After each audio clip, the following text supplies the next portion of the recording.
Call me stupid, but I don't understand what the point of these things are. What is that? I've always wondered. I know it's supposed to be air going into your engine to make it go faster. Is that what that is? More air? Something like that? Is that really needed? Ooh, hard scratch. That sucks. Hopefully he can get the money to fix that soon. Probably can't afford it with that payment on that truck. Probably pays $1,000 a month. Anyways, enough about that. Guys, let's talk about this guy right here. This guy, if you don't know who this guy is, he goes by the name of 1090 Jake. He has a very successful, popular YouTube channel, probably one of the bigger gang / hip hop news channels on YouTube at the current moment. So why am I talking about this guy today? Well, he's in a little bit of hot water. There's a little bit of a situation going on with him. So let's talk about it. So one of the reasons why this guy got so popular on YouTube is because he's white and he's a blood. So you put that two in together and you got a white blood. Kind of rare, right? Kind of like a red panda bear. Those are pretty rare. So people on YouTube and all throughout the gang / hip hop blogosphere that look to 1090 Jake as a pretty reputable source on information, a solid individual in the gang world, and people do look at him and look up to him as just a straight gangster. He is from an East Coast set of the Bloods.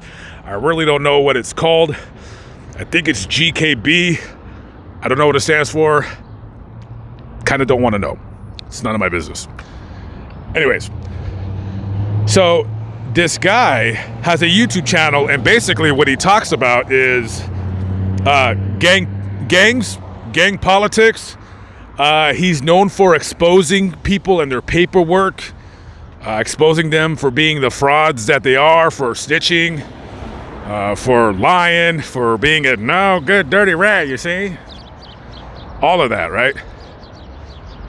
But it's looking like now that 1090 Jake is kind of what he once reported on. Yeah, it's looking like 1090 Jake's paperwork is not checking out the way people wanted it to check out. Here, let me explain as quickly as I can. So this guy, of course, goes on YouTube calling people out, telling them they're a snitch, they're a rat, whatever. So a story had came up about him some time ago about him calling the police on somebody who reportedly had shot out his aunt's window with a BB gun. He calls the police and he says, yeah, there's two Latino guys. They shot out my aunt's window. Now, they never got caught. And people kind of question 1090 Jake about it. They say, hey, listen, buddy, why are you calling the cops? You're this big gangster blood guy, and you're calling the cops. Well, now, granted, I think this happened 10 years ago. This happened quite a long time ago.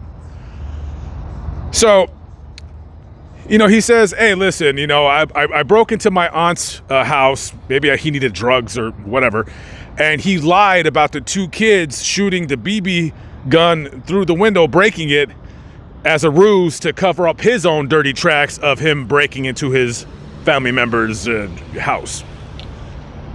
Well, some internet sleuths out there have dug up the actual paperwork of what really happened, and it looks like, in actuality, 1090 Jake called the cops and identified the two people who really did shoot out a window in his aunt's home, breaking the window, and two people, in fact, did get arrested. So, to break it all down, 1090 Jake calls the police because somebody attacks his aunt's house, and then two people get arrested. Now, I don't know what happened to them. I don't know if they went to juvenile hall. I don't know if they were over the age of 18. They went to jail. I'm really not sure. Now, he did what every, well-rounded, right-minded adult would do. If somebody attacks you or your home, You call the police. You defend yourself, you grab your gun, you do whatever it is that you have to do, and then you call the police.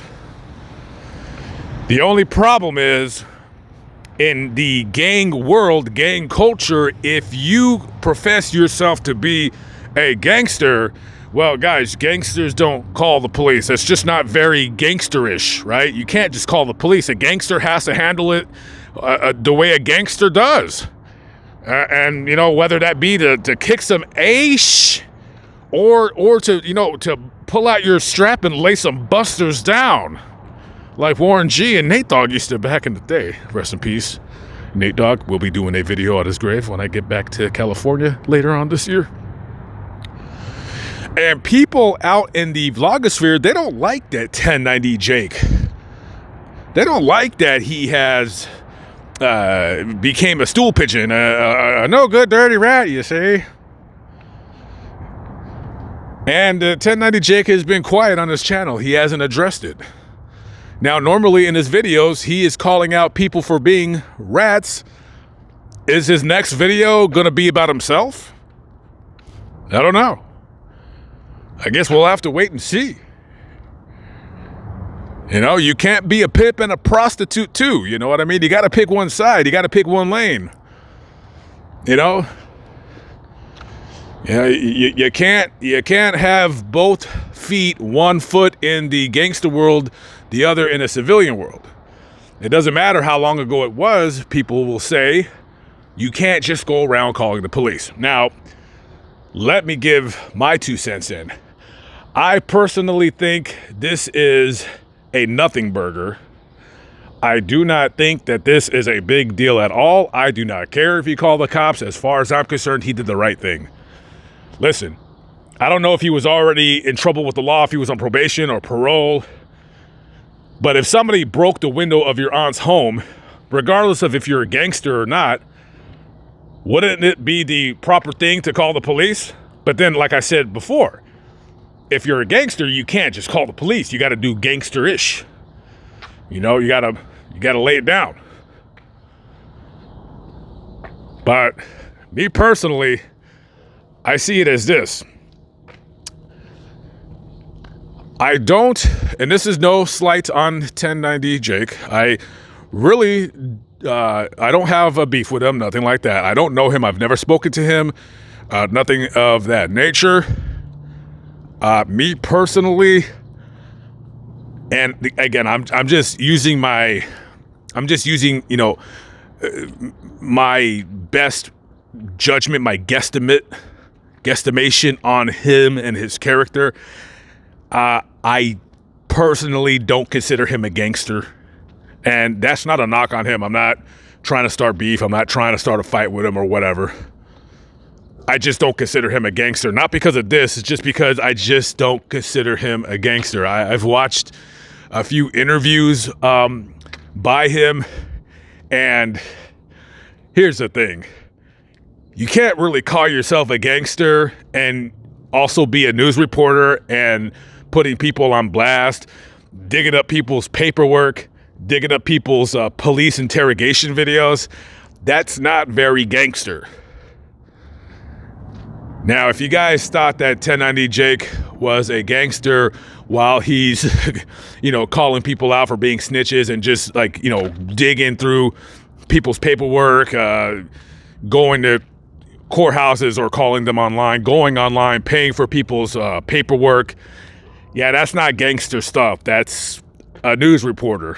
That's what I do in some form or fashion sometimes, depending on the story that I might be doing or talking about. I try not to do that too much because it really just gets into, it really becomes a very costly endeavor in terms of time. But yeah, gangsters don't look up people's paperwork like that. I mean, yeah, sure, when you go to prison, hey, present your paperwork. Or as Wes Watson does it, takes it out of his butt and shows it off. That's a long story. I'm not going to get into that. But anyways, I personally, you know, if you're a gangster, gangsters really don't go on the internet and vlog. Gangsters do gangster stuff like shoot people and tear apart families and go to prison and be lames. That's what gangsters do. People like him, you report on the news in a timely fashion. You give your honest opinion. You give the facts. You go over your story. Make sure you're not messing up the story, and you present it for YouTube for all to see. That's a news reporter. And I don't think that this is a big deal at all. I think this is I just think this is way overblown. Who cares if you call the police? So what? I know a lot of people care because he considers himself a gangster. Well, I'm here to tell you he's not. He's not a gangster. He might have, been in a gang. He might still be in that gang. But you got to remember, I don't know how old this guy is. I'm guessing like he's over the age of 30. I'm imagining he has kids or a wife or something. How can you live that kind of lifestyle if you have again, I don't know if he has kids or whatever. How can you live that kind of life, reporting on people's stories and professing yourself to be this and that and blah, blah, blah. And in actuality, again, you're just a newspaper reporter as far as I'm concerned. And that's not a bad thing. That's not a bad thing. As long as people don't consider him a gangster, there's no problem. There's nothing. If you consider him a gangster, there's an issue, because that's not very gangster-like of him to be calling the police on people. But again, me personally, I could care less. So I wonder what's going to happen to his YouTube career. Now, I'm going to guess, like, people will be a little bit peeved. People are going to just kind of look at this guy and side-eye him, and people are going to just... They're going to have their reservations about this guy. And then it'll blow over and it'll all go away. Sure, he'll have his trolls. But people are still going to watch his channel. People are still going to enjoy his content. And people are still going to watch every damn thing he uploads. Let me tell you something. If 6ix9ine can blow the whistle on a whole entire organization of gangsters, and they all get massive amounts of time in prison, and he gets out of jail and is still as popular as ever, not in a musical way, but in a, just kind of like in a culture, hip-hop culture way. He still moves the needle. People still want to listen to him. People still want to listen to his opinion. Okay, he might not have the push. Maybe he's not as popular, but he's still very, very popular. If 6ix9ine can get past that and reform his image, which he kind of has done, 1090J can do the same. I see 1090J. I don't know if him and 6ix9ine have ever done any kind of videos together. I can see them going, doing videos. Yeah, 1090J is probably going to be a millionaire very soon, and he's probably going to, be meeting like the big wigs, the big people, big YouTubers. Yeah, they don't care. I don't think anybody really cares. I think they're still going to accept him for who he is. Is he still going to be doing videos, going to people's hoods? Not for a while. Not for a while. He won't be going to anybody's hood for a while. He's probably going to have to take a break or a vacation from that for, I want to say, 2 or 3 weeks. He's going to have to chill. He won't be going to anybody's hood. And then after a while, people forget, and, it is what it is. People forget, you move on. You know what I mean? Anyways, leave a comment below. Tell me what you think. Is 1080Jake's career over? Or has it only just begun? All right, guys, I got to go into that Target and talk about something else. Catch up with you later. Have a good one. Peace out.